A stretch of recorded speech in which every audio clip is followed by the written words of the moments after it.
आइए सबसे पहले देखते हैं आखिर ये शॉक होता क्या है, आखिर इसका मतलब क्या होता है। So if I will ask you a question that in which organ of the body shock occurs, so you must answer that sir it is a multi organ disorder in which multi organ failure occurs. So what is exactly shock? इसके लिए एक चीज समझो, human body is made up of organ and all organ is supplied by pure blood with the help of artery, and this artery basically divided into a capillary and supply pure blood to organ. इस pure blood का मतलब है oxygen and nutrition. So oxygen and nutrition given to the organ and the waste product and carbon dioxide is taken. So in this way pure blood is converted into impure blood in the capillaries and it is collected by the vein, and we all know about this. अब imagine करो एक condition, या तो artery obstruct हो गई हो या when obstruct हो गई हो, तो क्या होगा? अगर आर्टरी ऑब्स्ट्रक्ट हो गई हो तो क्या होगा? प्योर ब्लड ऑर्गन को नहीं मिलेगा, और अगर वेन ऑब्स्ट्रक्ट हो गई तो क्या होगा? Impure blood is not drain out. अगर इनमें से कोई भी कंडीशन होगी तो क्या होगा? ऑर्गन को इनफ ऑक्सीजन नहीं मिल पाएगा, यानी सेल्स ऑफ दैट ऑर्गन क्या फेस करेंगे? हाइपोक्सिया मीन्स लेस ऑक्सीजन, और इसकी वजह से क्या होगा? इस्कीमिया होगा। This ischaemia leads to infarction and infarction leads to necrosis, and this necrosis means death of the cells of the organ, यानी धीरे धीरे उस ऑर्गन के जो सेल्स हैं उनकी डेथ होती जाएगी, और at the end there is a failure of that organ and this occurs in one organ. Imagine करो यही condition where all the organs of the body receiving less blood due to any condition. So now what will happen? All the organs undergo hypoxia, then ischemia, then they all undergo infarction, then necrosis, and finally this lead to a multi-organ failure, and this is a shock in which multi-organ failure occurs. So basically shock is a clinical syndrome that result from poor tissue perfusion. ये बहुत important word है, poor tissue perfusion. So basically shock is a clinical syndrome that result from poor tissue perfusion. In this condition tissue in the body do not receive enough oxygen and nutrients to allow the cells to function. This ultimately leads to cellular death, may progress to organ failure, finally leads to whole body failure, and which causes a death of the person. So now coming to the classification of shock, first is hypovolemic shock, second is cardiogenic shock, and third is septic shock. So these three are the important types of shock, and there are other shock also which are not that much important. So basically हम इन तीन shock के बारे में detail में discuss करेंगे. So first is hypovolemic shock. जैसा कि इसका नाम ही इंडिकेट कर रहा है, हाइपोवोलीमिया, मतलब जैसे कि आपको भी पता है human body contain 5 litre of blood normally. So if due to any cause there is less than 5 litre of blood, then ये क्या कॉज करेगा? मतलब अगर जो ब्लड वॉल्यूम है अगर वो 5 लीटर से कम हो जाए बॉडी में due to any cause, so basically there is decrease in effective circulating blood volume, और इसकी वजह से क्या होगा? There is decrease in venous return to the heart, और अगर venous return to the heart decrease कर जाएगा तो there is decrease in cardiac output which causes the decrease in blood flow, and finally which leads to decrease supply of oxygen to the organ and finally lead to a shock, right? So at the end, चाहे वो hypovolaemic shock हो, चाहे वो cardiogenic shock हो, चाहे वो septic shock हो या कोई भी शॉक हो, सबके अंदर at the end there is poor tissue perfusion, there is less supply of blood to the organ. So finally किसी भी तरीके का शॉक हो उसमें होना यही है, बट जो कॉज है वो हर तरीके के शॉक में अलग अलग है. तो हाइपोवॉल्यूमिक शॉक के अंदर क्यों ऑर्गन तक ब्लड लेस पहुंच रहा है, उसका कारण क्या है? तो उसका एक ही कारण है कि there is less blood volume. अगर ब्लड ही कम है तो ऑर्गन तक भी कम ही पहुंचेगा ना. तो इसका हाइपोवॉल्यूमिक शॉक में जो कॉज है due to less blood volume, जैसा कि इसके नाम से भी इंडिकेट हो रहा है. अब अगर मैं इसके कॉजेस की बात करूं कि अब आखिर क्यों there is decrease in blood volume less than 5 litre, क्या क्या कॉज हो सकते हैं? तो पहला कॉज है एक्यूट हेमरेज. अब चाहे रोड ट्रैफिक एक्सीडेंट हो या सर्जरी हो, उस दौरान ब्लड वॉल्यूम डिक्रीज कर सकता है. दूसरा कॉज है dehydration from vomitings, diarrhoea, blood volume decrease करेगा. तीसरा कॉज है बर्न्स, मतलब ब्लड इवेपोरेट कर जाएगा, है ना. फोर्थ क्या है? Excessive use of diuretics. अब डायूरेटिक्स क्या करते हैं? यूरिन आउटपुट को बढ़ाते हैं, तो इस कारण भी ब्लड वॉल्यूम डिक्रीज कर सकता है ना. और पांचवा कॉज है एक्यूट पैनक्रिएटाइटिस. सो बेसिकली इन सारे कॉजेस में से भी जो सबसे most often this hypovolemic shock is due to haemorrhage, and therefore it is also known as haemorrhagic shock. So ये जो हाइपोवॉल्यूमिक शॉक है इसका सबसे कॉमन कॉज होता है हेमरेज, और इस वजह से हाइपोवॉल्यूमिक शॉक को हेमरेजिक शॉक के नाम से भी जाना जाता है.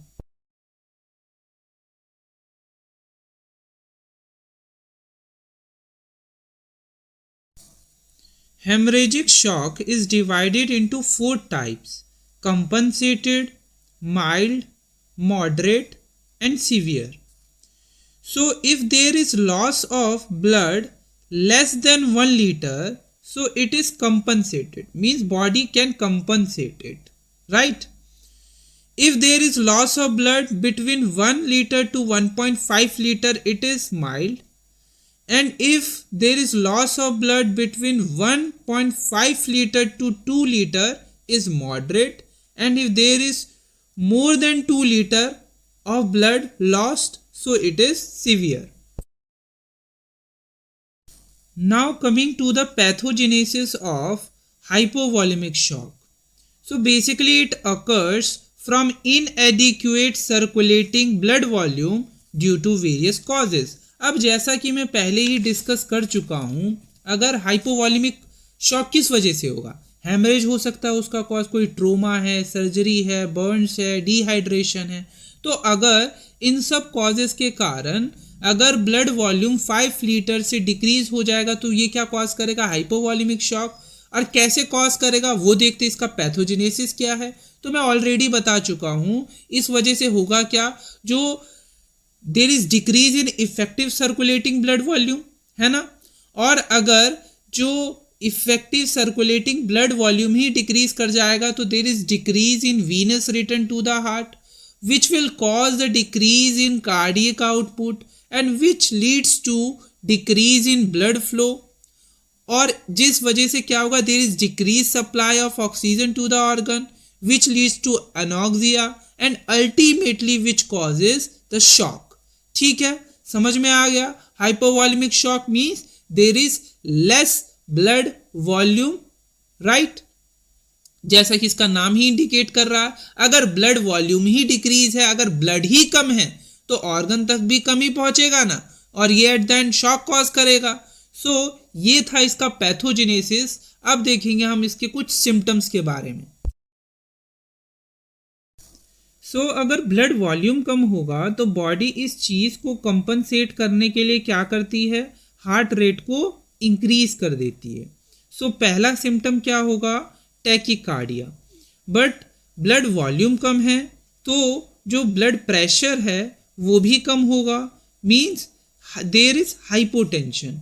तो टैकीकार्डिया भी है और हाइपोटेंशन भी है। हाइपोटेंशन किस वजह से है, क्योंकि ब्लड वॉल्यूम ही कम है, और टैकीकार्डिया किस वजह से है कि ब्लड वॉल्यूम कम है। इस चीज़ को कंपनसेट करने के लिए बॉडी ने क्या कर दिया, हार्ट रेट ही इंक्रीज कर दिया। तो टैकीकार्डिया इस वजह से है। अब अगर ब्लड वॉल्यूम कम है, ऑर्गन्स तक कम ब्लड पहुंच रहा है, तो अगर किडनी तक कम ब्लड पहुंचेगा तो किडनी क्या करेगी, यूरिन आउटपुट को डिक्रीज कर देगी। तो थर्ड सिम्टम क्या है, लो यूरिनरी आउटपुट, ओलिगोयूरिया टू एनूरिया तक की कंडीशन आ सकती है। वो डिपेंड करता है कि ब्लड वॉल्यूम कितना घटा है। ठीक है, इसके अलावा अगर ब्रेन तक कम ऑक्सीजन पहुंचेगा, मींस कम ब्लड पहुंचेगा, तो क्या होगा, there is confusion and lethargic condition. So fourth symptom is alteration in mental state. So these are 4 symptoms of basically hypovolemic shock. So पहला क्या है, टैकीकार्डिया, दूसरा है हाइपोटेंशन, तीसरा है there is low urinary output, और चौथा क्या है, alteration in mental state. Now coming to the stages of hypovolemic shock. First is mild hypovolemia और stage first, second is moderate hypovolemia और stage second, third is severe hypovolemia और stage third. सो एक एक करके डिस्कस करते हैं। पहला है माइल्ड हाइपोवॉलीमिया और स्टेज फर्स्ट। सो ये कब होगा, when there is less than 20% of blood volume is lost. So इस कंडीशन में सिर्फ माइल्ड टैकीकार्डिया देखने को मिलता है, बट जो ब्लड प्रेशर है वो नॉर्मल रहता है। वहीं अगर मैं मॉडरेट हाइपोवॉलीमिया की बात करूं, मींस स्टेज सेकेंड, तो यहाँ पर 20 to 40% of blood volume is lost. और यहाँ पर कौन से सिम्टम्स देखने को मिलेंगे, यहाँ पर भी टैकीकार्डिया देखने को मिलेगा with normal blood pressure in supine position, but there is decrease in blood pressure, means there is low blood pressure, means there is hypotension in erect posture, right? And the third is severe hypovolemia or stage third. ये कब होता है, when there is more than 40% of blood volume is lost, और यहाँ पर जो classical sign है shock के वो देखने को मिलते हैं। टैकीकार्डिया भी देखने को मिलेगा, हाइपोटेंशन भी देखने को मिलेगा और डिसओरिएंटेशन देखने को मिलता है। तो ये 3 स्टेजेस थे हाइपोवॉलेमिक शॉक के। Second is cardiogenic shock. So जैसा कि इसका नाम ही इंडिकेट कर रहा है, it is caused by inadequate pumping action of heart. So cardiogenic shock occurs when 40% or more of the left ventricle is destroyed. अब अगर ऐसा होगा तो क्या होगा, लेफ्ट वेंट्रिकल ठीक से पंप नहीं कर पाएगा, और अगर लेफ्ट वेंट्रिकल ठीक से पंप नहीं करेगा तो जो कार्डियक आउटपुट है वो डिक्रीज कर जाएगा, मींस जो ब्लड है वो अओर्टा के अंदर कम जाएगा, है ना। और अगर ब्लड अओर्टा के अंदर ही कम जाएगा, मींस पूरी बॉडी के अंदर जितने भी ऑर्गन्स है वहां तक कम ब्लड पहुंचेगा, और इस वजह से क्या होगा, एट द एंड शॉक होगा। तो यहाँ पर जो ब्लड वॉल्यूम है वो नॉर्मल है, बट यहाँ पर शॉक हो किस वजह से रहा है, क्योंकि जो लेफ्ट वेंट्रिकल है वो डिस्ट्रॉय हो चुका है, इस वजह से लेफ्ट वेंट्रिकल ठीक से पंप नहीं कर पा रहा, और इस वजह से कार्डियक आउटपुट डिक्रीज हो गया है, जिस वजह से ब्लड फ्लो डिक्रीज करेगा, supply of oxygen to the organ decrease करेगा, इस वजह से उन ऑर्गन्स में क्या होगा, एनॉक्सिया होगा, and finally which leads to a shock. समझ में आया। अब ये जो लेफ्ट वेंट्रिकल डिस्ट्रॉय हुआ है इसके कॉजेज क्या क्या है? तो इसके बहुत सारे कॉजेज हो सकते हैं, जिसमें से कुछ मैं आपको बताता हूं। तो मायोकार्डियल इन्फाक्शन हो सकता है, cardiomyopathies, rupture of heart, ventricle या पेपिलरी मसल्स, या कार्डियक एरिथमियास, ये कुछ कॉजेज हैं। इसके अलावा और भी कॉजेज हैं, डेफिशिएंट फिलिंग हो, ऑब्स्ट्रक्शन टू आउटफ्लो हो, जैसे एम्बोलिज्म, थ्रोम्बस या डाइसेक्टिंग aortic एनोरिज्म। सो ये कुछ कॉजेज हैं इस कार्डियोजेनिक शॉक के। अब अगर मैं इसके पैथोजेनेसिस की बात करूं, जो मैं ऑलरेडी डिस्कस कर चुका हूं, यहां पर क्या होगा, क्योंकि ड्यू टू एनी कॉज अगर लेफ्ट वेंट्रिकल डिस्ट्रॉय हुआ है तो लेफ्ट वेंट्रिकल ठीक से पंप नहीं करेगा, और वो अगर ठीक से पंप नहीं कर पाएगा तो कार्डियक आउटपुट डिक्रीज कर जाएगा, और अगर कार्डियक आउटपुट डिक्रीज करेगा मींस अयोर्टा के अंदर ही ब्लड कम जा रहा है, तो जो ब्लड फ्लो है वो डिक्रीज कर जाएगा सारे ऑर्गन्स तक, means supply of oxygen to the organ वो डिक्रीज कर जाएगा। इस वजह से सभी ऑर्गन्स में क्या होगा, एनॉक्सिया की कंडीशन होगी, and which ultimately leads to a shock. ठीक है, ये बात समझ में आई। तो ये इसका पैथोजेनेसिस है। सो इसके पैथोजेनेसिस में क्या है, there is acute circulatory failure and there is sudden fall in cardiac output from acute diseases of the heart without actual reduction of blood volume. बता चुका हूं कि इस कार्डियोजेनिक शॉक में जो ब्लड वॉल्यूम है वो नॉर्मल है, फिर भी शॉक हो रहा है। क्यों? Because there is fall in cardiac output. और कार्डियक आउटपुट क्यों घट रहा है? Because there is left ventricular failure. ठीक है, तो ये है इसके पैथोजेनेसिस के बारे में। अब इस कार्डियोजेनिक शॉक के कुछ सिम्टम्स है वो भी देख लेते हैं। अगर हम इस कार्डियोजेनिक शॉक के सिम्टम्स की बात करें, left ventricle is not pumping properly, so what will happen? The adequate blood is not going in the aorta. So where the blood is going? The blood is going backward. It cannot go forward. Now the left ventricle is not pumping, so blood is going backward. By backward, it is going in the left auricle. It is going in the pulmonary vein and it is accumulating in the lungs. So the patient have pulmonary edema, and pulmonary edema which leads to dyspnea. So this patient will come to you with the complaining of dyspnea. See, the symptoms are absolutely different. That patient was coming with tachycardia, hypotension, altered mental status. This patient is coming basically, the first symptom here will be dyspnea due to backward flow. You got my point? Apart from which hypotension can occur because the less blood is coming in the aorta. So hypotension will occur, and altered mental status and oliguria can occur, but here dyspnea is an additional feature which differentiate cardiogenic shock from hypovolaemic shock. Now third is septic shock.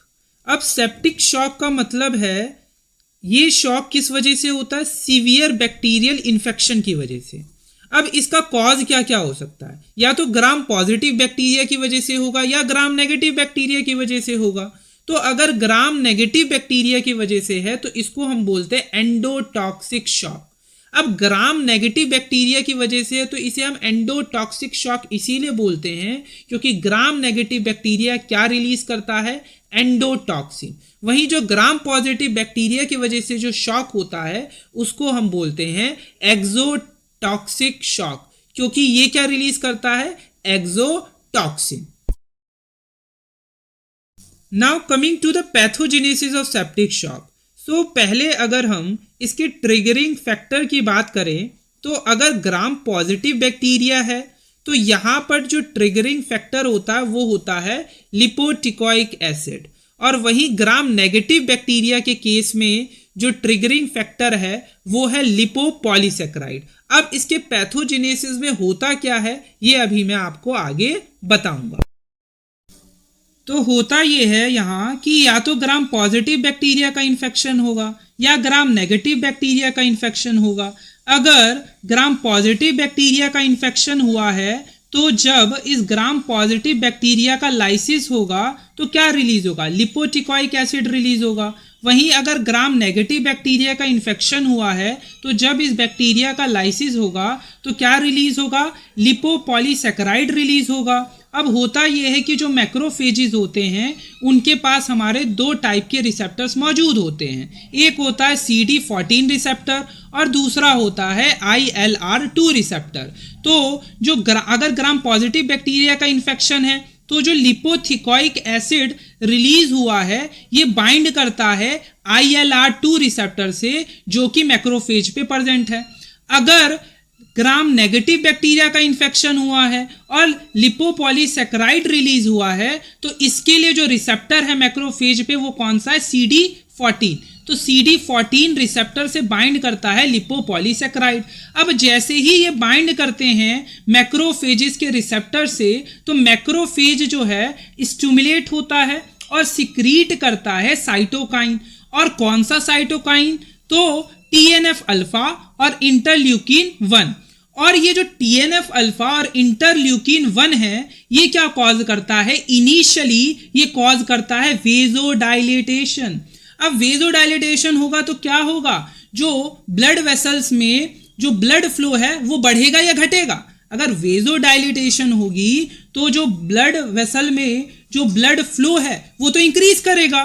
So it is the only shock जहां पर initially blood flow increase हो रहा है। अभी तक जो हम shock पढ़ रहे थे, चाहे वो कार्डियोजेनिक शॉक था चाहे वो हाइपोवॉल्यूमिक शॉक था, इनमें क्या हो रहा था, ब्लड वॉल्यूम डिक्रीज कर रहा था। बट यहां पर ये जो सेप्टिक शॉक है यहां पर initially due to this vasodilatation initially blood flow increase कर जाता है। और ये जो ब्लड फ्लो इंक्रीज हुआ है इस वजह से जो सेप्टिक शॉक है इसके अंदर जो एक्सट्रीमिटीज हमें मिलेंगी वो कैसी मिलेंगी, वार्म मिलेंगी। इससे पहले के जितने भी शॉक थे, चाहे वो कार्डियोजेनिक शॉक हो या हाइपोवॉल्यूमिक शॉक हो, वहां पर जो हमारे एक्सट्रीमिटीज होती हैं वो कोल्ड होंगी, क्लैमी होंगी, बट इसके अंदर वार्म होंगी।